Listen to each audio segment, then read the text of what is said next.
काहींकी कमुनी बजार ताती पछर असल कारण कौन? महंगा माड़े हंतसंत खाउटी काम दौनी केंद्र सरकार को कंट्रोल मेकानिज्म। गत एप्रिल कमुनी खुचरा बजार मुद्रास्फीति काहींकी त्राही त्राही डाकुचंती लोके। दर वृद्धि मुख्यतः दुईटी कारण जोगु हेउची। 5 वर्ष बीतिला जीएसटी स्लैब रे परिवर्तन कलेनी केंद्र सरकार। पेट्रोल डीजेल और उज्ज्वला गैस उपरे केंद्र सरकार गत मासरे रोड इन्फ्रा सेस बाबद रे लिटर पिछा 8 टंका 6 टंका और 200 टंका कमाइले। हेले खुचरा बाजार रे आसी पारिनी स्थिरता। एबे भी पेट्रोल 100 टंका उपरे और डीजेल लिटर 100 पाखापाखि। परिवहन खर्च वृद्धि जोगु खाद्य सामग्री पनीपरिबा और अत्यावश्यक जिनिस दर आकाश छुआ होई रहिछि। तैल और गैस उपरु सेस सरचार्ज शून्य नहेला जाए खुचरा बाजार कमिबार आशा देखा जाउ। रूस यूक्रेन युद्ध जोगु बिगिड़ी जाइछि supply chain.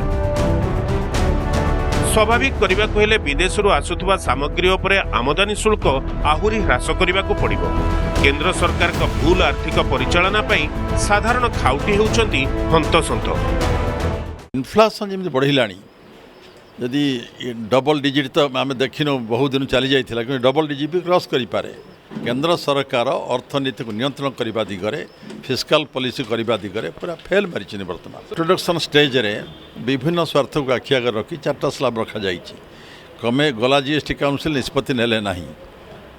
But intuition prisoner of intuition है यूज केंद्र सरकार। ग्रामांचल रे जो इन्फ्लेशन रेट रही थिला एवं सहरांचल जो इन्फ्लेशन रेट रही थिला तार किसी परिवर्तन हैला नहीं। साधारण खाउटी एबे भी दरदाम वृद्धिर शिकार रहिचंती। तेणु आमर अर्थनीतिर कोउठी ना कोउठी खैचा रही जाइछि एवं जहा फल रे तार प्रभाव साधारण लोक को ऊपर पड़ुछि। लोकों को महंगा माड़ू मुक्ति मिलुनी। बाजार दर ह्रास करने उद्देश्य गत मासरे reserve bank of India bank repo rate वृद्धि करथिले, किंतु बाजार दर उपरे किछि भी फरक पड़िलानी। एबे पुणी थरे बाजार रे नगद उपलब्धि ह्रास करी बाजार दर नियंत्रण करने को आसंता काली रेपो रेट 35 रु 50 बेसिस पॉइंट वृद्धि नहीं घोषणा करिपारे आरबीआई। महंगा बाजार को नियंत्रण करने को 6 तारिख रु आरबीआई रो मुद्रानीति समीक्षा कमिटी बा एमपीसी बैठक जारी अछि। रेपो रेट वृद्धि नहीं आरबीआई गवर्नर शक्तिकांत दास एक प्रकार सबुज संकेत भी दे सारे। रेपो रेट 4.75 किंबा 4.8% रे पहुंचिबो। फल बैंक ऋण उपर सुधहार आहुरी बढ़िबो, किंतु खुचरा बाजार स्थिति सुधुरिबनी। स्थिति एमिति हेलानी सहरांचल रे खुचरा मुद्रास्फीति 7.8% थिबा बेले ग्रामांचल रे 8% रे पहुंचिलानी। केंद्र सरकार तैल उपरु सेस सरचार्ज ह्रास न कला जाए आरबीआई जेते पदक्षेप नेले भी बाजार दर कमिबनी। रेपो रेट बढ़ेदेला माने नुह कि यार प्राइसेस कमी। आम जो डिमांड फैक्टर टाको चेक करने इन्फ्लेशन टा कमा जाए।